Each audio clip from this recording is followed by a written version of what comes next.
reunion banner still smelled of fresh ink when Dalton Reeve took the microphone at the front of the Thorn Maritime atrium, grinning at a room full of people who had once decided, at 17, exactly who mattered and who did not. He raised a printed card, 15 years later, and we still have a winner for most likely to disappear. Laughter rippled through the crowd. Then the double doors at the back opened, and Everett Kincaid walked in alone, wearing a plain gray suit, and sat down in the front row in the chair reserved, though no one in that room knew it yet, for the new chief executive officer. Dalton's microphone cut to silence. Behind him, the screen came alive. "Welcome, C.O. Everett Kincaid." 6 hours earlier, the Kincaid kitchen had smelled like burnt toast and coffee poured too fast. Everett stood at the counter buttoning his daughter's collar with one hand while she balanced on one foot, tying her shoe against the cabinet. Sadie was 8, all elbows and questions, and this morning's question arrived without warning, the way they always did. "Dad, did Mom like toast burnt like this?" Everett looked at the blackened corner of bread in the toaster and considered lying. He didn't. She liked it burnt on one side and soft on the other. "She used to scrape the black part onto my plate and tell me it built character." Sadie thought about this with the seriousness only an 8-year-old could summon over breakfast. "That's mean. That's marriage," Everett said, and she laughed, the sudden, full laugh that always made the kitchen feel bigger than it was. For a moment it was just a kitchen, not a place where a man raised a child alone and told himself, most days, that this was enough. He poured her orange juice into the cup with the chipped handle, the one she insisted on using even though there were 4 unbroken ones in the cabinet because her mother had bought it at a farmer's market the summer before she was born, and Sadie had decided, somewhere along the way, that this made it important. Everett never argued the point. Some things a child needed to hold on to, and a cup was cheap enough to let her hold. He drove her to school the way he did every morning, radio low, her backpack wedged between her knees, her sneakers tapping out some rhythm only she could hear. When she climbed out at the curb, she turned back once to wave, the way she'd done since kindergarten, like she needed to confirm he was still there. He always was. He watched until she disappeared through the doors before he pulled away.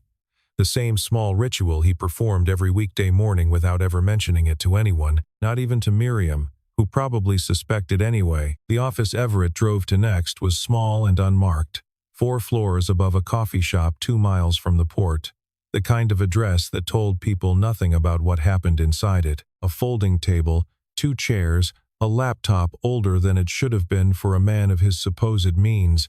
He called himself a consultant when anyone asked, and mostly no one asked, because a man who picked his daughter up at 3:15 every day and drove a car with 140,000 miles on it did not look like someone worth asking about. Miriam Solis was already at his desk when he arrived, a tablet under one arm, her expression carrying the particular calm she wore when she was holding something heavy and had decided not to show the weight of it. "The reunion committee sent a final head count," she said, setting the tablet down. 190, give or take. "Reeves running the program tonight. He volunteered for MC back in March, apparently. And the board wants the transition announcement locked for tomorrow morning, 8 o'clock, no later. Legal signed off an hour ago. Tonight and tomorrow," Everett said, half to himself. "Last day anyone gets to not know." "Last day," Miriam agreed. She didn't ask if he was going to the reunion. She'd worked for him 3 years. She'd learned, somewhere in the 2nd year, to stop asking him questions whose answers she already knew, and to trust that when he was ready to talk, he would. Across the city, in a glass-walled office on the 7th floor of the very building Everett owned, and had never once visited under his own name, Dalton Reeve was telling a version of the same story to anyone who'd listen. He had his feet up on the corner of his desk, a coffee going cold beside him. "You remember Kincaid, right? Poor guy's still doing odd jobs, raising that kid solo since his wife passed. I heard he's actually coming tonight, if you can believe it." He said it with the practiced sympathy of a man who needed an audience more than he needed to be kind. The sympathy performed for the room rather than felt for the man. Somebody should put together a little tribute, for old time's sake. Something fun. Nobody in that office knew the tribute was already half planned in Dalton's head, sketched out on the back of a printed program, or that it would end, That same night, on a stage neither Dalton nor anyone else had built, he'd spent his lunch hour drafting the superlative cards on his laptop, choosing fonts, deciding which ones would land hardest, treating the whole exercise with more care than he'd given any actual work assignment that quarter. It felt, to him, like reclaiming something, the particular satisfaction of a man who had never quite let go of who ranked where in a hallway 15 years gone, and who still measured his own worth, some days, against how far below him he could place someone else. Back in his small office above the coffee shop, Everett sat for a long moment with a photograph on his desk, his wife on their wedding day, laughing at something outside the frame, her head tipped back, one hand pressed flat against her chest like she was trying to hold the laugh in and losing. He kept it angled so he could see it from his chair without anyone across the desk noticing he was looking. He wasn't going tonight to prove anything to Dalton Reeve, or to a room full of people who'd made their minds up about him in high school hallways. He was going because 3 years ago, in a hospital corridor that smelled like antiseptic and bad coffee, he had promised her he would stop hiding, eventually. Eventually, it turned out, had an expiration date, and it landed tonight. Across town, Harlow Winslet stood at her mirror doing nothing more dramatic than clipping in an earring, her mind 15 years back in a hallway that smelled like floor wax and teenage cruelty. She remembered the day Dalton and his friends had cornered Everett Kincaid by the lockers, needling him about his second-hand shoes, and how she had been the only one to step between them, not because she knew him well. They'd shared maybe 2 classes in 4 years, but because watching someone be made small on purpose had always made something in her chest go tight and airless. She hadn't thought about that hallway in years. Tonight, getting ready for a reunion she'd almost skipped twice, she couldn't stop thinking about it, and she wasn't sure why it mattered now more than it had at any point in the 15 years between. She'd almost texted her regrets an hour earlier, thumb hovering over the message, before deciding against it for reasons she couldn't fully name. Something about the reunion invitation, printed with the same gold foil as everything else Dalton's committee touched, had sat on her counter for a week like an unanswered question. She told herself she was going out of obligation to people she barely remembered. She suspected, folding the invitation into her bag, that this wasn't quite true. At Thorn Maritime, 4 floors above where Dalton was still rehearsing jokes to an audience of 1 coffee cup, the board convened behind closed doors for what the calendar listed only as transition review. Miriam stood at the head of the table, with a folder she had assembled and reassembled a dozen times over the past week. Because some documents deserved more care than others, and this one had taken her longer to write than anything she'd produced in 3 years working for Everett Kincaid. 3 years ago, she said, following his wife's death, Everett Kincaid liquidated his stake in Kincaid Logistics Systems, the routing software this company still runs on every single vessel that leaves this port, and used the proceeds, along with his life insurance settlement, to quietly acquire controlling interest in Thorn Maritime Holdings. She let that settle before the next part, because the next part was the one that mattered most. What almost no one in this building knows is that Everett didn't just buy this company. He built the algorithm underneath it, the port optimization system your operations team has spent 5 years crediting with double-digit efficiency gains. He wrote it alone at his kitchen table the year his wife was diagnosed, because it was the only thing in his life he could still control. The board members exchanged the kind of glance people give each other when a story they thought they understood turns out to have a second floor they never noticed was there. The man half of them assumed was a struggling widower taking odd consulting gigs on the side had, for 3 years, owned the company that employed them, signed off on their budgets from a distance, and had written its most valuable piece of code from a kitchen table while his wife was dying down the hall. One of the older board members, a woman who'd sat through a dozen leadership transitions, said quietly, "That's the quietest hostile takeover I've ever heard of," and nobody in the room laughed because it wasn't entirely a joke. Miriam closed the folder.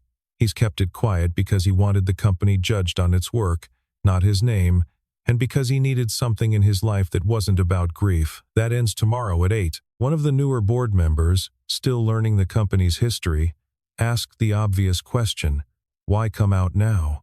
Why not stay anonymous another 3 years, another 5? Miriam considered the question longer than it seemed to deserve, because his daughter is getting old enough to hear the story from someone else before she hears it from him. He'd rather she hear it first from him.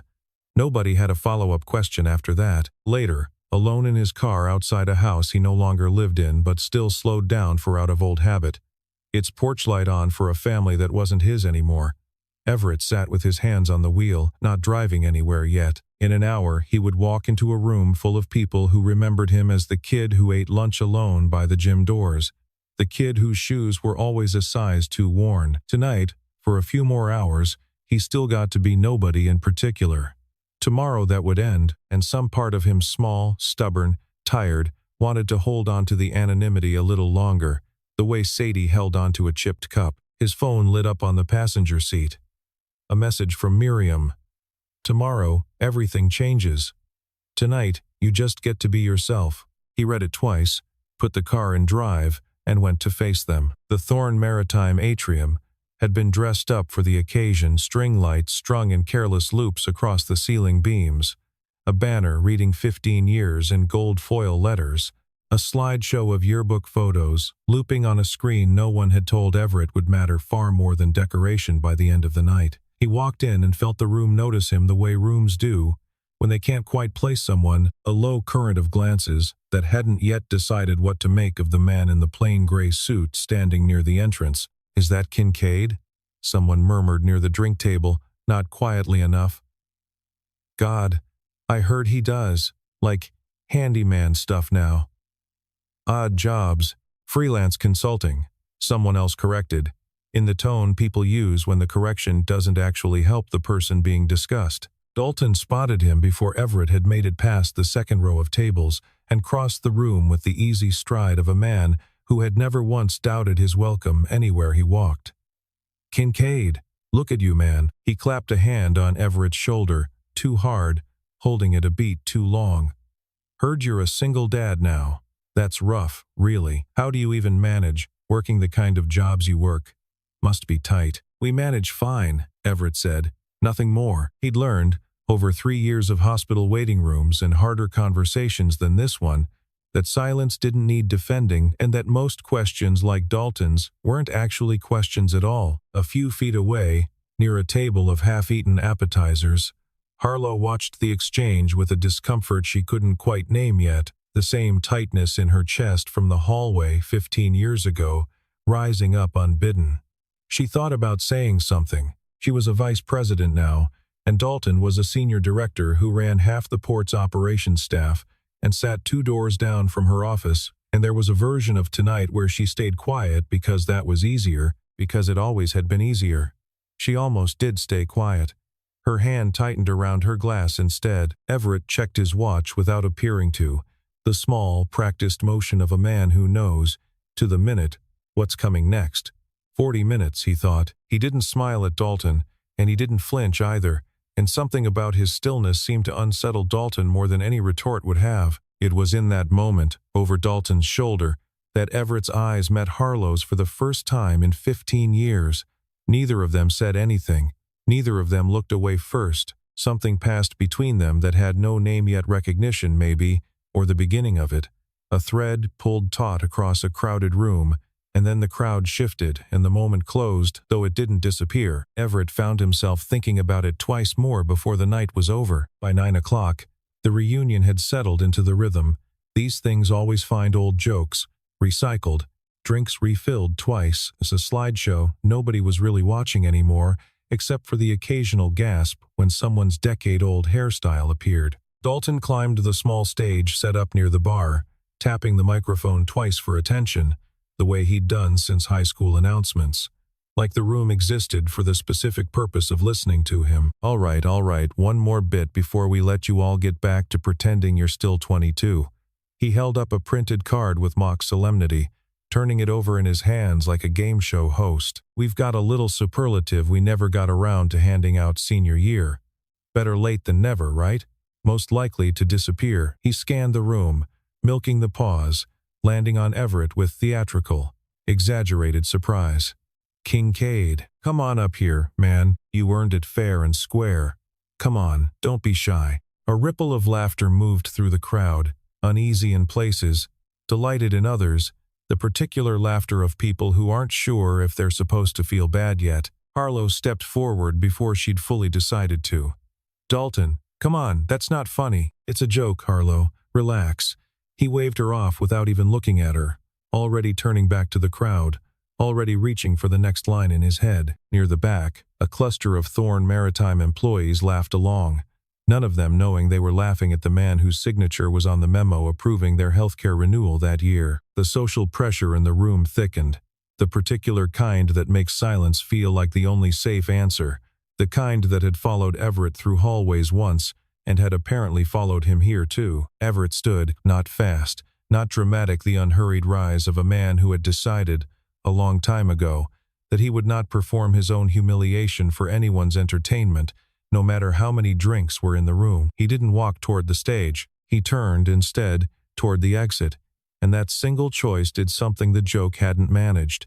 It made a few people in the room go quiet, uncertain, sensing without being able to say why that something was off, that the man walking calmly toward the door was not behaving like a man who'd just lost. A few of the older faces in the crowd had started to look uneasy in a way that had nothing to do with Dalton's joke and everything to do with the man walking calmly toward the exit doors. Unbothered, unhurried, and the exact opposite of how a man supposedly mocked in front of the whole room was meant to look. Whatever they had assumed about Everett Kincaid an hour ago no longer quite fit the picture in front of them. Above the stage, the overhead lights flickered once, then steadied. Nobody noticed but Everett. 4 floors up, in the small control room she'd claimed for the night with a laptop and a headset, Miriam had her hand resting on a switch, watching the feed, waiting for his signal, a single text sent 30 seconds earlier from a phone in his pocket. Now, the microphone in Dalton's hand cut out mid-sentence, a sharp electronic silence that made him tap it twice, mutter hello, into dead air, shake it once like that might help. Behind him, the screen that had spent the evening looping candid photos and yearbook pictures went black, held for 3 full seconds, then bloomed to life with the Thorn Maritime crest and a single line of white text, transition announcement effective today. Beneath it, a name. Beneath the name, a photograph that had been quietly on file with the board for 3 years and had never once appeared in any press release, any annual report, any company newsletter. Everett Kincaid, Chief Executive Officer. The room did not laugh this time. Nobody moved for a full second. Then, too, the particular stillness of 190 people, recalculating everything they thought they knew in real time. Dalton stared up at the screen, then down at the dead microphone in his hand, his mouth working around a joke that no longer had anywhere to land, that had nowhere left to go. Harlow turned to look at Everett, and what crossed her face wasn't shock exactly, or not only shock, it was the sensation of 100 small memories rearranging themselves at once. His silence tonight, his silence years ago by the lockers, suddenly reading as something other than what she'd assumed it meant. Everett walked to the stage without hurrying, took the dead microphone gently from Dalton's slack hand, and said nothing about titles, nothing about money, nothing about 15 years of being underestimated by people who'd stopped thinking about him the moment he left their sightline. He looked out at the room, found Sadie's face in his mind, though she wasn't there and never would be, not for something like this, and said the only sentence he'd prepared on the drive over. "I came tonight because of my daughter, not because of any of you." Then he set the microphone down on the small stand and stepped off the stage, leaving 190 people standing in a silence they hadn't chosen and didn't know how to end. By 8 the next morning, the news had already moved through Thorn Maritime faster than any memo could travel, whispered between departments, refreshed on phones held under desks during meetings. The consultant nobody had bothered to learn much about was the majority owner, and had been for 3 years, and the algorithm that ran every ship in and out of the harbor had his fingerprints on every line of it. In the break room, in the parking garage, in the elevator, the same conversation repeated itself in a dozen variations. Nobody could believe it, and everybody, somewhere underneath the disbelief, was quietly recalculating how they'd treated him. In the mailroom, a former employee named Owen Ferris watched the story spread with a different kind of attention than everyone else around him. Owen had been let go the previous year, quietly, on paperwork that blamed a system error he'd never made, signed off by Dalton Reeve on a Friday afternoon, with almost no explanation given. He'd kept a folder from that time, not out of vengeance exactly, just instinct, the sense that something about his firing hadn't added up, that the numbers he'd been blamed for hadn't matched the numbers he'd actually submitted. He'd never had anywhere to send it, no one who would listen to a laid-off logistics coordinator with a grievance and a spreadsheet. Now, watching Everett Kincaid's photograph on every screen in the building, he finally had somewhere. His email to Miriam Solis arrived at 9:11 that morning. 3 sentences long, careful, and slightly formal, with an attachment he'd been carrying on a personal drive for 11 months without knowing what he'd ever do with it. Miriam read it twice before she picked up the phone, and a third time after that, more slowly, tracing the numbers with her finger. The folder Owen sent contained 2 years of shipping manifests that didn't match the actual cargo logs. Discrepancies small enough to explain away individually a few $100s here, a rounding error there, and large enough, together, to account for funds that had been quietly rerouted from the port's maintenance budget into accounts that led nowhere good. Every falsified line traced back to approvals under Dalton Reeve's authorization code, dated and time-stamped, impossible to explain as coincidence once you saw all of them laid out in a single spreadsheet. The pattern was patient, deliberate, and had been running since long before anyone outside Owen's small department had reason to look closely. Miriam called Harlow into an emergency meeting before noon, framing it only as an operations discrepancy that needed a second set of eyes, someone who understood the numbers from the inside. Harlow arrived expecting a routine audit, coffee in hand, and left 3 hours later with the coffee cold and untouched, staring at numbers she recognized, reports she herself had signed off on months earlier, trusting Dalton's explanations for irregularities she'd noticed in passing and let go without pushing further. She felt something twist in her stomach that wasn't quite guilt and wasn't quite anger, but sat somewhere close to both, closer to guilt than she wanted to admit out loud. She thought back to a meeting 8 months earlier when she'd flagged one of the maintenance line items to Dalton directly, in passing, in a hallway much like the one from high school, and he'd waved it off with the same easy confidence he used for everything. A reporting glitch, he'd told her. IT's aware. She'd believed him because believing him was easier than chasing down a discrepancy that, on paper, amounted to a rounding error. She understood now that easier had a cost, and that the cost had a name. Down the hall, in the office that had been unfamiliar to him only a week earlier, its shelves still mostly bare, Everett sat behind a desk that still felt borrowed and watched Harlow work through the discrepancies with a focus that reminded him, faintly and without warning, of the girl who'd once stepped between him and a hallway full of laughter without waiting to be asked whether it was her business. He said little while she worked. He didn't need to. Trust, he'd learned a long time ago in far harder rooms than this one, built itself slowly, one correct number at a time, far better than it ever built itself in speeches or apologies. By midnight, Everett's office had become the unofficial center of the investigation. Printouts spread across the conference table in overlapping fans, 2 laptops open and glowing, a pot of coffee neither of them had gotten around to finishing. Harlow cross-referenced manifest dates against port logs, her pen moving fast down each column, while Everett traced the money through 3 shell accounts that all led, eventually and unambiguously, back to Dalton. Somewhere past 11, in the lull between one spreadsheet and the next, Harlow set down her pen and didn't pick it back up right away. "I used to wonder what happened to you after graduation," she said, not quite looking at him, her eyes still on the papers in front of her. "I told myself you were fine. It was easier than wondering if I should have done more back then, when it actually mattered." "You did more than most people," Everett said. "I did the minimum," Harlow said, finally looking up. "I stood next to you once in a hallway and told myself that counted for something." She shook her head slowly. "It didn't, really. Not enough, not compared to what came after." Everett didn't offer forgiveness she hadn't asked for, and he didn't argue with her either, didn't try to talk her out of a guilt that was, in its own small way, hers to carry or set down as she chose. He just let the silence hold what it needed to hold for a moment, and after that moment passed, she picked the pen back up, and they kept working, something between them a little steadier than it had been an hour before, something neither of them named. Around midnight, Everett got up to refill the coffee pot, and when he set a fresh cup in front of Harlow without asking whether she wanted one, she noticed, and didn't say anything about noticing. It was a small thing. It was the kind of small thing that, added to enough other small things over the following weeks, would eventually mean more than either of them was ready to say out loud yet. Across the city, Dalton had spent the evening making calls no one at Thorn Maritime knew about yet, pacing his kitchen with his phone pressed hard to his ear. He'd heard, through a friend still working in the mailroom, that Owen Ferris had been in contact with the new CEO's office, and the knowledge had been sitting in his chest since 4 that afternoon like a stone. At 11:40, he called Owen's cell phone directly, his voice pitched low and careful in a way that tried to sound like concern and landed somewhere much closer to threat.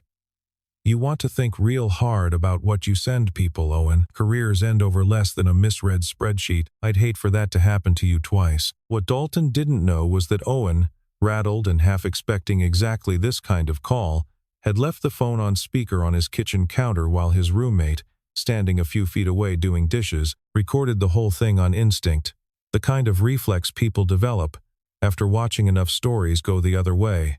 After learning the hard way that some conversations need witnesses, the recording reached Miriam by midnight. It was routed through the same secure channel Owen had used to send the manifests that morning. Miriam brought it to Everett at midnight. Standing in his office doorway with her coat still on, he listened to it once, all the way through, his face unreadable in the low light of the desk lamp, his jaw tightening only once, briefly near the end. When it finished, he didn't say much. He picked up his phone and typed a short message to the board chair.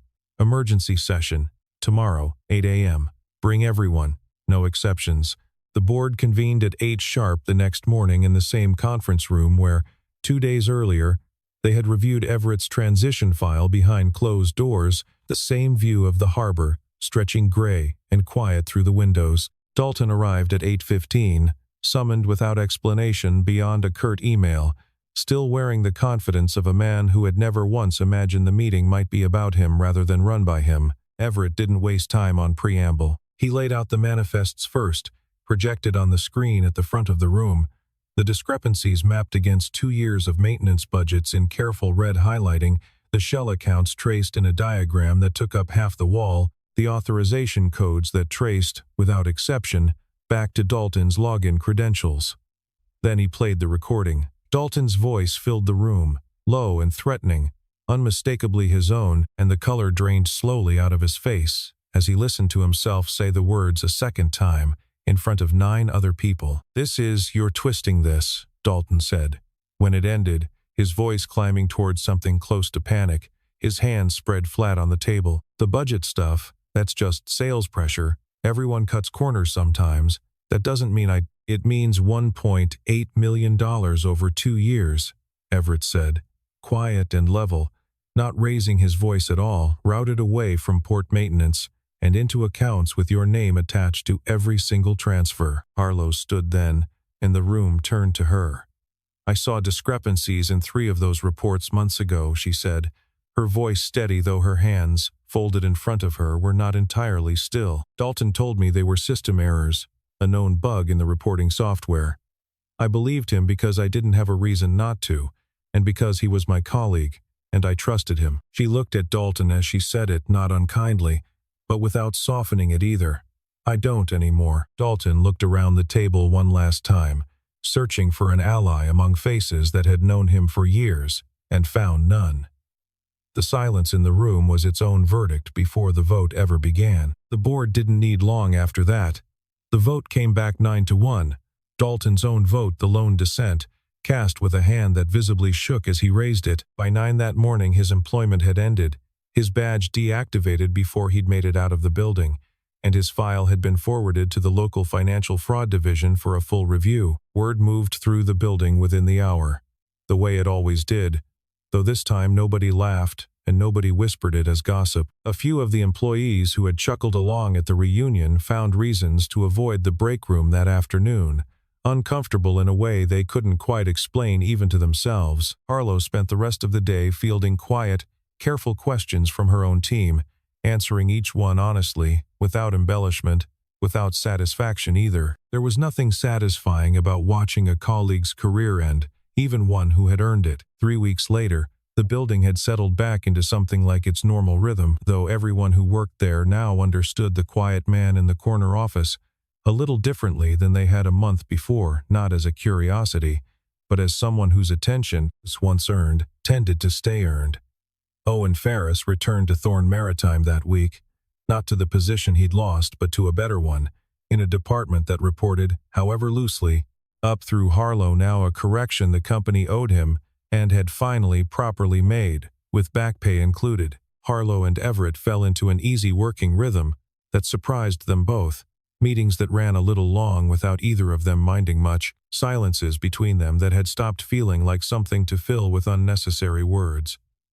Nobody announced anything. There was nothing yet that needed announcing, though Miriam had started leaving them alone in the conference room a beat longer than strictly necessary, and neither of them had asked her to stop. Once, walking past the open door, Miriam caught the two of them laughing over something on a laptop screen, an easy, unguarded laugh that had nothing to do with the numbers in front of them, and she kept walking without comment, filing it away the way she filed most things involving Everett Kincaid, quietly, carefully, and without ever once bringing it up unless he did first. One Thursday afternoon, Sadie showed up at the office after school, backpack still on, trailing Miriam down the hallway toward her father's desk, sneakers squeaking against the polished floor. She spotted Harlow through the glass wall of the conference room and, with the total lack of self-consciousness only an 8-year-old possesses, called out, "Hi, Miss Harlow," like it was a name she'd used 100 times before, though she'd met Harlow exactly twice, both times in passing. Both adults went quiet for a beat too long,